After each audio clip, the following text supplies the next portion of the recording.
Well, tonight's guest needs no introduction. I'm sure a lot of you have shipped code on Vercel. Guillermo is obviously the founder of Vercel, but also he created Next.js, the most popular React framework in the world. Vercel is now the most important developer infrastructure companies, valued at 9.3 billion. This next part that I'm about to tell you, even I did not know about, G. The best part about your story... Cheers, Dan. Yeah, go ahead. Is that you grew up in a suburb of Buenos Aires. You taught yourself to code as a kid. Learned English by reading software manuals. Typically, it goes the other way. Yeah, I had to. There were no manuals, in Spanish at the time, or very few. And you were doing remote JavaScript contracting by the age of 11. Yeah. You dropped out of high school, moved to San Francisco to pursue the startup world. It gets even more fun. So you needed an O1 visa to get here. And so you wrote a book. The book is the most popular book called Smashing Node.js with Wiley in 2012. And you literally wrote a book to get the visa. Yeah. I did a lot of things in hard mode. Like dropping out of high school is really bad for getting a visa in the United States, it turns out. Yeah. So some things, it helped me a lot. And some things, it turns out people place a lot of value in getting a degree. Yeah. So don't drop out of your degree. Good. Or maybe drop out, but there's pros and cons. Dr. Agrawal is happy with that. And so this high school dropout from Argentina is the guest for today's class. Please welcome Guillermo Rauch. Yeah. Guillermo, thank you for joining us. I got your slides up here. I'd love to have you present them for us. Awesome. Okay. Thanks for the intro. Thanks for having me. I'll try to make this as quick as possible so we can get into Q&A and a dynamic conversation. So for those of you who don't know about Vercel, we've built a vast ecosystem of tools, especially open source tools, that have now shaped a lot of the modern web and the modern internet. So even if you don't use Vercel directly, my most recent favorite example is if you order a Big Mac from McDonald's, you're using Vercel. If you're ordering a Porsche, you're using Vercel. Not that you're doing it today, but maybe after the SpaceX IPO. So anytime you're using the internet, you might be interacting directly with Vercel through pages, but also increasingly, if you use systems like Open Evidence or Grok, you're interacting with agents hosted on Vercel. So we've created a whole set of tools and frameworks that what's, I think, relevant to today's conversation is because we bet on open source, and that came from my background as a guy in Argentina that wanted access to free tools and free information in teenage years. I wanted to make my technology accessible to as many people as possible. So open source was a very easy decision for me. Yeah. But then we built a remarkable business on top of open source, which is also kind of contrarian. Mm-hmm. There's been examples. Databricks, I think, spoke to you guys recently. But we were able to build a formidable infrastructure business that basically sits on top of these tools and allows you to deploy, secure, scale pages and agents, as I like to call it. So something that's super interesting about the journey of Vercel is that when I started the company, my obsession was developer experience. There were ways to deploy. There were AWS, Google Cloud, and Azure, but they were kind of a pain. They made it really hard for me, even a seasoned engineer who had been studying the blade for decades. Mm-hmm. I sat down before I started this company to deploy the website of my new startup at the time, and it took me weeks, and I realized, I was kind of like the inventor epiphany. It can't be this hard to deploy a freaking website using the latest and greatest technologies of the time, which were React, JS, and Kubernetes. And so I decided that group, JavaScript developers, was a really large group that I decided to address directly. If you knew how to create a front-end project, so like the user-facing side of an application, I wanted to give you the superpower to deploy, and not just deploy like an okay thing. I wanted to deploy something that could scale to the entire size of the planet, that was fast everywhere. And so from that little, I could say, set of people, we grew out into what today is Vercel. But what's changed since then is that AI, by the way, the math that I used to do is there's maybe 20 million developers in the world that could basically fit this, what I thought was like pretty relaxed constraint. I don't know if you remember, but at the time, something that was really hot in the Silicon Valley was coding boot camps. Right. Yeah, you could learn React in 3 months and get a job. Like people would like tell you this. And it was true. Like actually the learning curve of modern JavaScript tooling was pretty low. And so it was pretty awesome that I could tell, hey, if you know how to create a compelling user experience, I will take care of all of the infrastructure for you. And I will scale, you will never go down, you will never have to worry about load balancing and low-level infrastructure, and so Vercel will do that. But what's happened since then that's been really exciting is AI and coding agents have created a massive expansion of the people that could create software. In fact, if we go even further back in time, developers were like a very, very tiny group of people that had access to the mainframe computers in universities. And then the story of programming and the story of technology is the story of expanding access to more and more people. So a lot of what we're going to be talking about today is that AI has created the biggest expansion in revolution in the total addressable market of software, and specifically the creation of software in the history of our times. And so concretely what's happened to Vercel is that since October last year, especially with the arrival of a very specific coding model, which is Opus 4.5, we started to see that more and more and more people were deploying to our platform. We became sort of the peanut butter and jelly of coding agents. The whole world is being plastered with peanut butter. That's the coding agent. And you need infrastructure to deploy the software. So one of the insights that I had when I started the company is that writing code doesn't make you special. Deploying code and putting it in front of a customer does make you special. The learning really begins when a user is confronted with the running version of your code. In fact, I was kind of perplexed that GitHub, and before GitHub, SourceForge, and if you go further back, there was something called Fresh Meat. People got really excited about storing software in the form of lines of code. And you could go to any GitHub repo, and it's actually kind of hard to run them. The world is made up of piles and piles of software that doesn't run. And so my thing was that the people that will win the world are the ones that don't just write software, they deploy it and they run it. And so what's been exciting about the rise of coding agents is that coding agents don't succumb to this bias that we have sometimes as humans, which is that the code works on my machine and I keep it in my machine where I feel safe with the code in my machine. Coding agents love to deploy, and so we're sort of this jelly layer of deployment of the software that the coding agents write. And so the other thing that this has taught us, because we're watching this world unfold in front of our eyes, is that the very essence of the cloud is changing. You were joking about Elon Web Services. So I challenge that if Amazon started AWS today, I don't know if they would call it Amazon Web Services, because the entity that people are interested in creating and shipping today is an agent. So they actually call it AAS, Amazon Agent Services. And so what we're doing today with the platform is we created a whole set of infrastructure primitives and frameworks for what's going to be the next entity or object that people want to deploy to the cloud, which is AI, applications, and agents.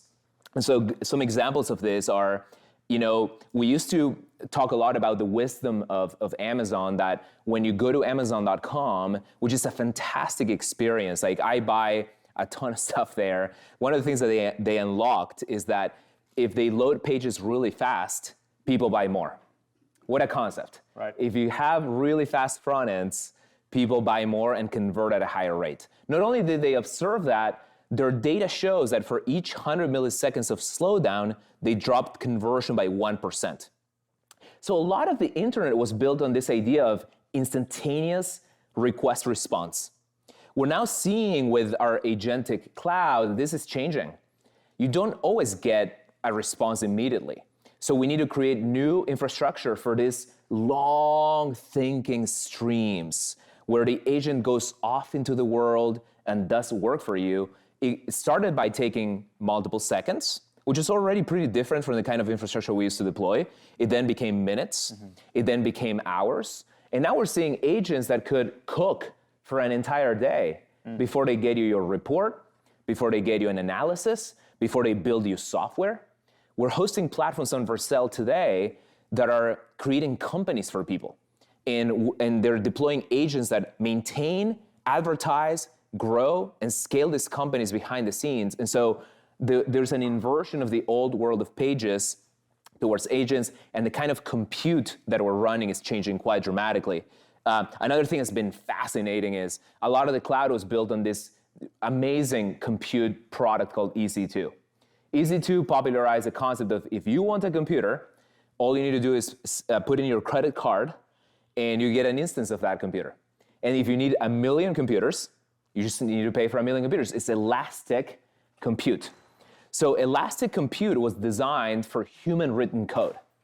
So you can think of it from an economics perspective, how much compute I can sell to the world was bounded by how many programmers do we have. And so I mentioned earlier, the number of people that can create software is expanding by maybe like 10, 20, 100 times. But now agents are writing software. Are repairing software, are securing software. We're seeing obviously the consequences of really smart models in cybersecurity. We have hacking agents, and we have good agents, like bad cops and good cops out there in the world. And so we're seeing a massive demand for compute, for agent-written code. And the other thing we're going to talk about a lot is that tokens are the new hot commodity, right? It used to be that Vercel only allowed you to sort of stream pixels. So what you get is a UI or some kind of software application. Now we're sort of streaming intelligence in the form of tokens, which is also changing the pricing models and the business models. You've probably heard a lot of conversation around the death of SaaS and the death of the seat-based pricing model and the rise of the token-based pricing model, which measures intelligence. And by the way, this is not to say that it's a transition where we're over-rotating on one side of the equation or the other. I'm actually super bullish still on human-centric experiences. So you will go and visit brand experiences. You will have to see the results of what these agents cook in some kind of rich environment. In fact, I even have sort of predicted the return of a more whimsical web and more whimsical internet. When I grew up, there was this really cool software that Microsoft created called Encarta. It was an encyclopedia that was alive. So you would select a topic, and it was like this interactive, rich experience. So if you were to study the pyramids of Giza, it was like this super cool experience. Now that we've made the cloud and all of this stuff, you go to Wikipedia and you get this like wall of text, and maybe you're dignified with a photograph on the right-hand side. So I actually predict that we're going to get the most immersive, craziest pixel-based experiences through video generation, through 3D model generation. There's a couple platforms on Vercel that are doing really cool just-in-time 3D rendering. So human-centric experiences will matter a lot. But our new conception of the world is that we're making this transition towards what we call agentic infrastructure. So agentic infrastructure has 3 sides of it in a beautiful triangle. So number 1, agentic infrastructure is the infrastructure that you need to give to your coding agent. That peanut butter and jelly metaphor that I gave you. So if you're using Claude Code, if you're using Codex, if you're using V0, those software coding agents need to deploy somewhere. So that somewhere, we're calling it agentic infrastructure.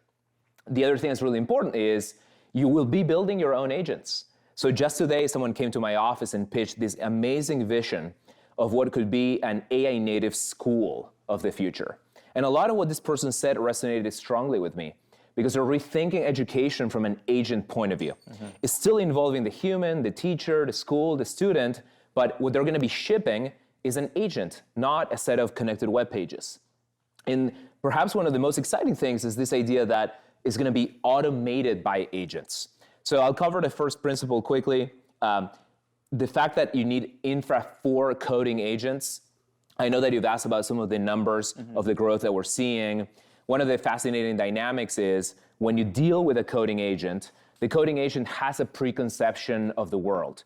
It has a world model sort of behind the scenes. And one of the things that's given us tremendous tailwinds is that models have learned from the vast knowledge that exists on the internet about Next.js, React, our open source software. In fact, this report that came out calls, for example, our UI engine, we call it ShadCN, it has near monopoly status at 90.1%.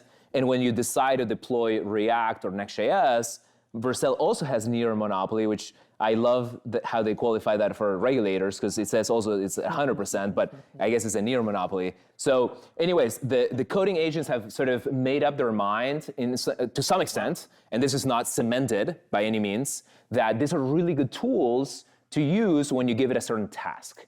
So for example, if you're creating a SaaS app, it's very, very likely that it's going to use ShadCN, because we created infrastructure that the coding agents can use. And you might be asking the question, and I certainly have asked myself, why do agents even need to reuse software that already exists? There's an economy of it, there's an efficiency bias here, right? In theory, a coding agent could reinvent the world every time you ask it something. In order to produce an Apple, it has to invent the universe. It could write its own Linux kernel, it could write its own networking systems, it could write Mac OS. And so betting on infrastructure as open has actually helped a lot, because now the coding agents have a target to throw code on top. It's like a Lego block. It's exactly. And in fact, there's a really cool article by Mitchell Hashimoto, founder of HashiCorp, who's recently joined the Vercel board. He calls it, the world that we're going into now, he calls it the block economy. You need to be thinking about what are the building blocks that you'll be able to give the agents. If you want to participate in that, meaning, hey, how do I make it such that Cloud Code or Codex or Grok CLI choose my technology? You want to be thinking about blocks that fit agentic ergonomics. So that's one. And the other one I was mentioning is the software of the future will be agents. For example, at Vercel, we have created a support agent that now answers 93% of user inquiries. It's made our business massively efficient. It's improved customer experience, so we measure if customers are happy talking to an agent versus talking to a human. 93% is also allowed us to give free support to a much larger number of people. And so that thing that we shipped using Vercel was an agent, not a knowledge-based web of hyperlinks. So we've basically created the tools, the blocks, and the infrastructure to build agents. So I'm not going to get into the technical details, but I'll tell you that something that's fascinating is there are a lot of metaphors with the old web. For example, whenever you go to production with a web system, you typically have a CDN in front of your system. The CDN market, companies like Akamai and Fastly, they emerged to scale, accelerate, and secure the delivery of pages and pixels. We're seeing the same happen with tokens.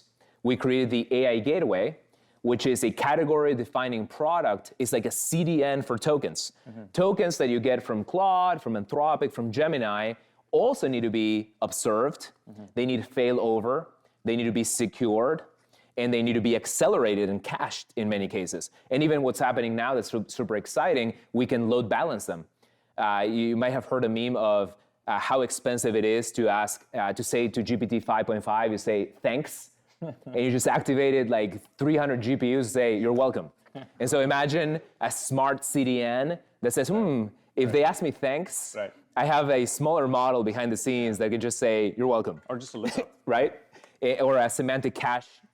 So there's a lot of metaphors from the infrastructure we had to build for the first chapter of the internet to this agentic internet. And so I love the CDN example. Sandbox, I already spoke about, which is like the EC2 or the fundamental compute unit of agents.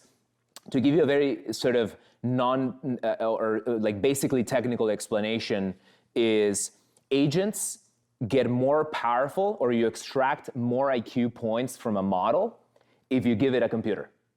So models are being trained to use computers.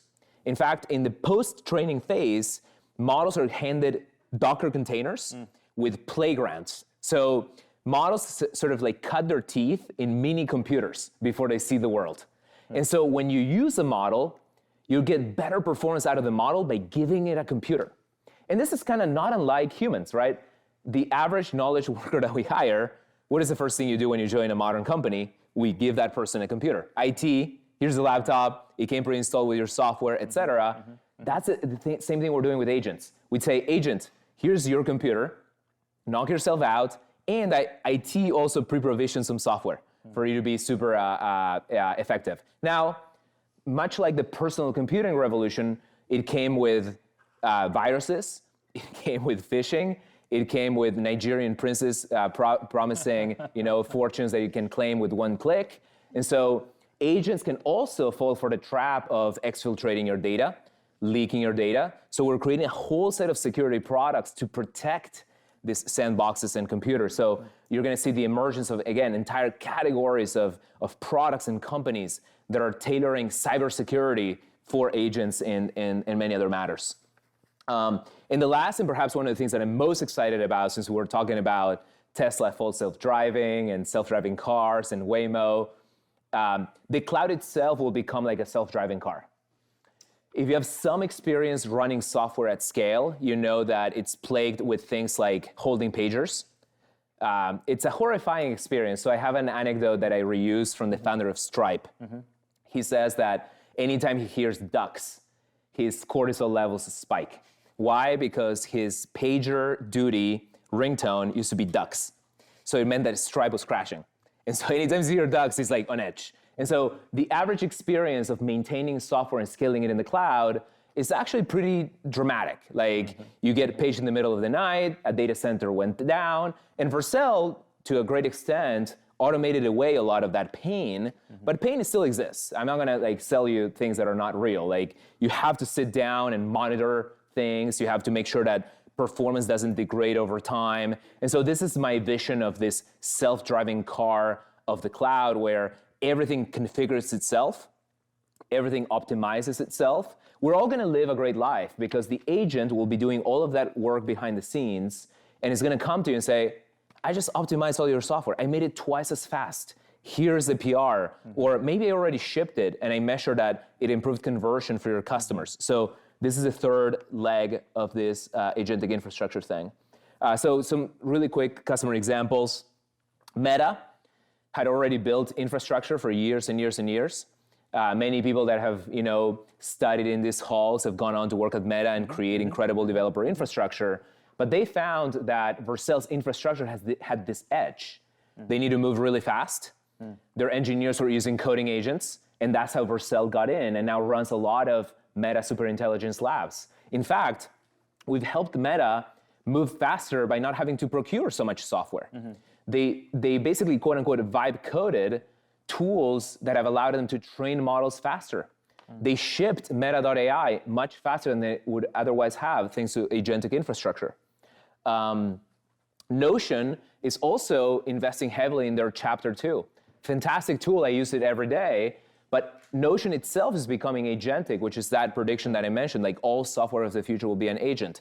So Notion is also using Vercel infrastructure to add this AI and agentic capabilities. So for example, right now, we could have a Notion transcribing agent that is taking notes from this class, and that infrastructure is running on Vercel. So long story short, we're basically building what you could think of as the AWS of AI or agents, and it's a full stack cloud from developer tools all the way to infrastructure. And now we can get to Q&A. Awesome. Thank you, G. The software is dying. Vercel feels like the machete that is like chopping through the forest. This is what people are building vibe coding on, and you must hear about all these things people are vibe coding, all the software that people have stopped procuring. Are there some examples of, let's say, public software company products that have been vibe coded on V0 or Vercel that customers have replaced their public software? The bigger, the better. Yeah. One of the things that I always think about is the best software will always be the one that's most tailored to you. The kind of weird thing about SaaS is that on one hand, it took a lot of really, really intelligent people, product managers, designers, to get themselves in a room and say, what is the common UI that'll make the biggest number of customers happy. And then we'll give it to the world. And then they hope that they get this exponential adoption because I show you, for example, an expensing tool, and you say, yeah, I can fit my business to that expensing tool. And then I give it to another customer and say, oh yeah, maybe you only have to translate the labels to my language, but I can also sell it to that person. But that's a still lowest common denominator software. And it requires this sort of intense design process of what is the set of pixels that are going to make the highest number of people happy. And I think what's happening now, I wouldn't call it the death of software. I would say if you use Vercel, software has never moved faster and been more alive. We've seen examples where I heard this recently from a startup customer. The lead engineer told me, man, your platform is dangerous. My CEO is shipping software. He replaced our parking lot management software with something he vibe coded in V0, and he saved us a ton of money.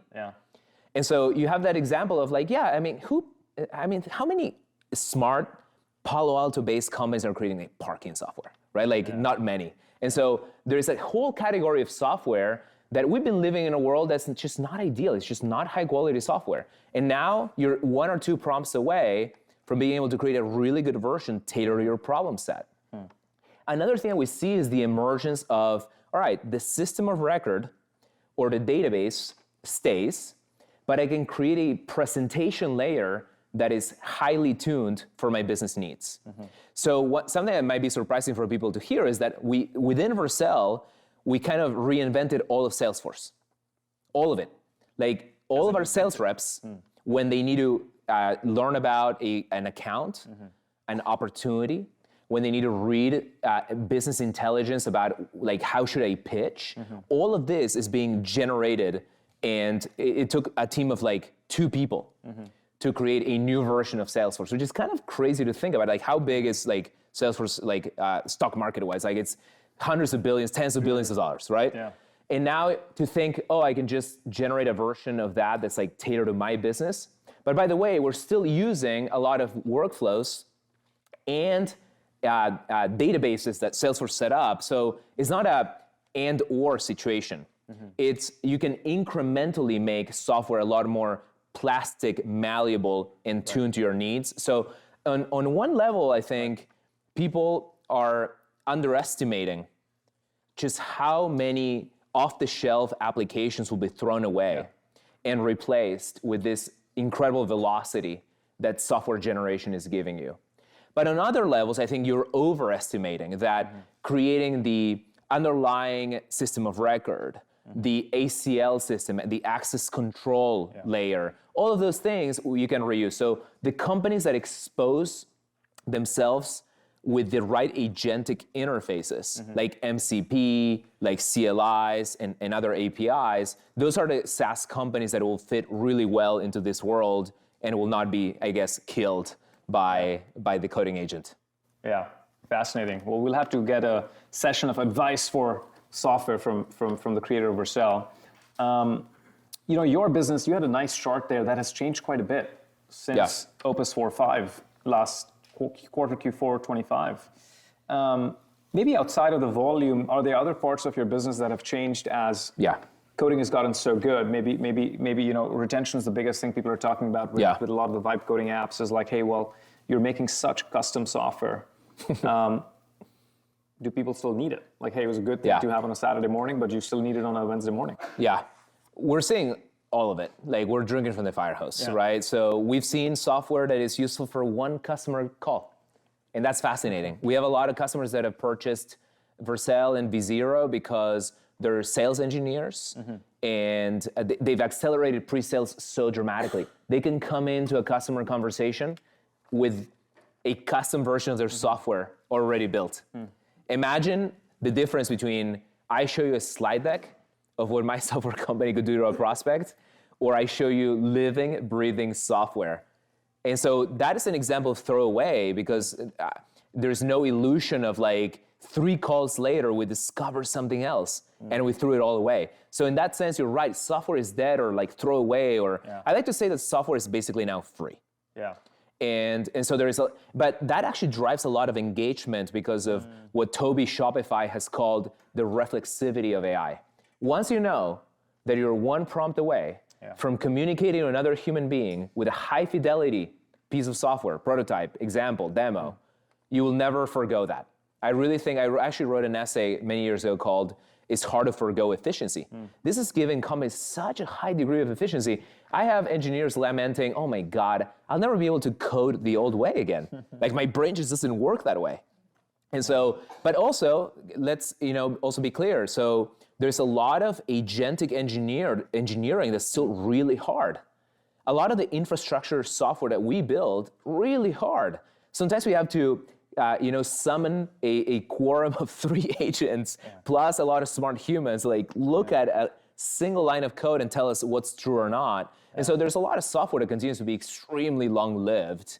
And so the really big difference has been the audience.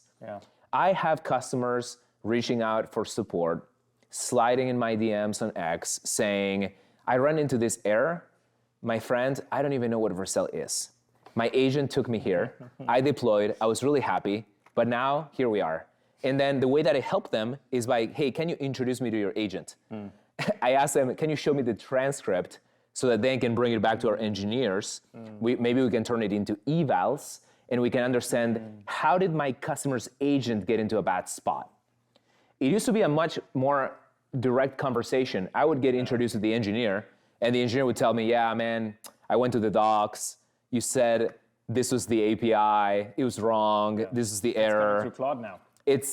We're going to end up in a world where it's just agent-to-agent communication. The customer's agent files a feature request or bug report with my agent, and my agent says, how do I prioritize this among all of the tasks that we have with this token budget that we have, with these deadlines and the bias of my CEO that wants me to ship this other thing, and software emerges. I'm going to pull up a slide you had here, which was the peanut butter and jelly slide. I think that's a phenomenal framing. And the big achievement you have here is actually, could you break this down for us? So 86 out of 86 times, and let's say Claude picked the Vercel deployment option and your UI component option set, ShatCN. How did you, that seems like a slam dunk. How did you guys land up there with 100% or 90% market share on the UI components, 100% on deployment? Was this an enterprise deal with Claude? Was this so good that the agent was like, hey, I got to do a meritocratic search real time, I'm going to pick these guys? Well, there is that, fascinatingly enough. What is it? There's all of the above. So there's all of the above, including the deal, or mine is the deal. Although I can't confirm or deny the existence of deals in the direction of expanding access to Vercel. But what I'll say is, on one hand, there's cause and effect. As I mentioned, for many, many years, we created huge amounts of content and frankly, really high quality APIs that work well for humans and agents alike. Like right? SEO stuff. No, even before SEO. So I'll give you an example. That thing, Tailwind, that is underneath Vercel, I bet really hard on that. I'm not gonna say I was like the earliest person to bet on it, but this technology was extremely controversial in the human developer ecosystem because it looked weird. I don't. Has anyone used Tailwind before? Raise your hand. Okay, so I'll explain it. Code has an aesthetic sense to it. You look at it and it can look symmetrical, pretty, nice, or it can look like a piece of junk. Tailwind kind of moved us in the direction of piece of junk. Like the lines got really long, which for people with extreme OCD like me, I had to overcome biases and bet on truth. So what Tailwind gives you is a property called local reasoning. So when you design a component, and what I mean by a component is, let's say that I'm designing like this UI, right? Like this slide UI. It has a bunch of components. We can call this the slide preview component. Tailwind allows me to design it in a way that is extremely future-proof. I can reason about its design in a way where, like, if I take that component and give it to you, you can even insert it in another part of Google. And the component works perfectly. So it created an economic scalability to the code. And I bet hard on that. And I overcame my own like sort of like gag reflex of how code looked. By the way, if the Tailwind guy listens to this, like he knows, he's heard this feedback before. So that's, I think, when we started moving from this human-centric code design to what actually scales better for humanity and organizations and economies design. And so a lot of the technologies that I've designed, like Next.js, has this local reasoning property. React has it in spades. The Facebook team arrived to the same conclusion. As they were hiring more and more and more engineers, they needed systems of scale to the code. And so there is a lot of things that we've put into the design of the APIs that agents have just eaten up. For reasons of, for example, the context window. You can't fit all of the code of humanity into the context window of an LLM. Right. Today, we have 1 million. And so this local reasoning property of the code became really, really important. There is the content for training and for grounding. So when a coding agent kicks in, it Googles, right? Yeah. There is the kind of thing that these agents create. I mentioned that you can create your own Salesforce on Vercel by still using Salesforce as an API. You can use Salesforce headless in Vercel to host the application side. And so this technology set is also fitting really nicely into that world. So there's basically a confluence of factors that have gotten us here. Very composable. Yeah, composability is a great summary. Composability is a key prerequisite for this agentic scalability. Fascinating. Another slide that caught my fancy was how much you're doing. So this is a lot of things. There's independent companies whose full-time jobs is to do one of these things, from Sandbox to chat to the workflow. And this would imply that you were competing with a series of companies across the stack. Yes. Down from maybe not quite bare metal, but like just above bare metal to all the way to the UI elements and obviously deployment. How did you decide to do it all? Yeah. Do it all in air quotes. What parts of it would you give yourself a grade of like A+ and maybe less than A+? And where is the most competition you're facing? Yeah. I only brought you A+ products in this slide. I think there's a lot of things that we frankly throw away or deprioritize over time. I think even hopefully before they see people's eyes. Yeah, but a bigger design choice to do the whole thing. Yeah. This is kind of the Steve Jobs. Yeah. You got to do the whole thing from the back of the camera. I really think so. You have to do the whole thing for the thing that matters. Agents matter. Agents are probably the last class of software. And I'm building the tools and infrastructure services to build agents. We can't not participate in the most exciting, fastest growing economy in the world. And there's a couple of things. One is the Vercel product development philosophy. The Vercel product development philosophy is we build by dogfooding our own platform. So AI Gateway is this CDN of tokens. It's built on Vercel. In fact, we kind of open source the recipe so that you can build your own competing token gateway. Like Open Router or something? Yeah, you could build another one. And there's companies that have built different ones that made different trade-offs, are differently integrated into their services. So it uses Fluid Compute, which is our compute platform. It uses the global vast network. It basically reuses a lot of our CDN, right? So to your question about why would I go into that business, well, I was able to reuse 95% of what the rocket engine, right? It's the same rocket engine and same rocket fuel that was powering the CDN of pixels or pages. Sandbox, perfect example. So I told you that the Vercel platform has seen this insane growth in popularity in a very short amount of time. And what typically happens when that happens to startups or even scale-ups is that everything breaks. I'm happy to report that almost nothing broke in Vercel. Obviously, like no service is perfect. But our Sandbox reuses the same virtualization primitive that powers every deployment made on the platform. And so we're able to leverage our operational expertise in scaling compute, which I cited another metric. I mean, we 3x'd in a few short months. We even doubled the number of daily deployments since January. So we're producing all of these ephemeral computers that then we destroy every time a deploy happens. Makes sense. And so Sandbox basically reused all of that compute expertise and virtualization expertise. And so it was a very obvious bet for us to make as well. Fascinating. The question I'm about to ask you, I'm actually very excited to ask you the question because of how much you've done underneath the product, and obviously beautiful products being built. You know, one of the biggest questions that we ask in this class is, where will value accrue? Yeah. From chips to data centers to infrastructure, even below the model and the agents. Yeah.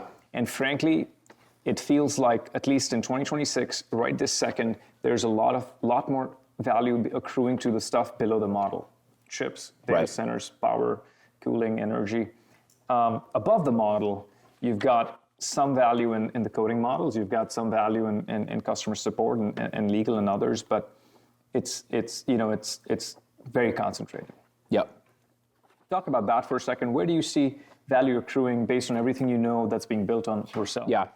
My sense is that you've seen the figures of like how much of the token economy is going to coding agents, right? Coding agents seem to be one of the most promising paths to AGI, or if they might just become the path to AGI. And so what's great for us is that we built the infrastructure that, again, coding agents need in order to actually do useful things. Right. And I think there's going to be a lot of opportunities like that. Like at the end of the day, what determines whether we're in a gigantic bubble or in the most exciting chapter of humanity is whether we're delivering useful services and products. And so it turns out that for the model to be useful, it needs a sandbox. It needs a deployment platform. It needs a domain name. Actually, I was hearing from the Codex team the other day that one of the reasons that, and this goes into this world that you were sort of alluding to of like, how do I understand what agents are doing? Or it's like agent engine optimization. The Codex team was telling us that a lot of people want to name their creation, they want to give it a domain name. And so they're actually finding Vercel first through a domain name, which is actually, I made an early bet on making it extremely fast and easy to purchase and configure because DNS is sort of hell. And my intuition was when a human has an idea, we're in a very entrepreneurial room here, a lot of us go and buy the domain name first. Yeah. I have so many domain names that I don't even know what to do with them. And sometimes upon renewal, I feel bad. And so I bet that... What's your budget, annual budget on that? It's embarrassing. Like, it's a lot.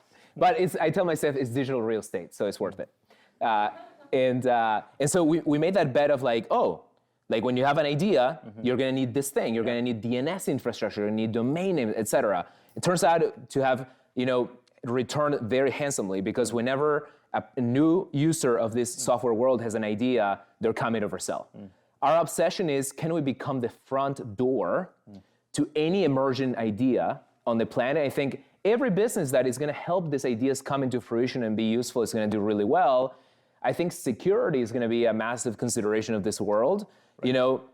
I need to stay focused, and we have a very promising product lineup.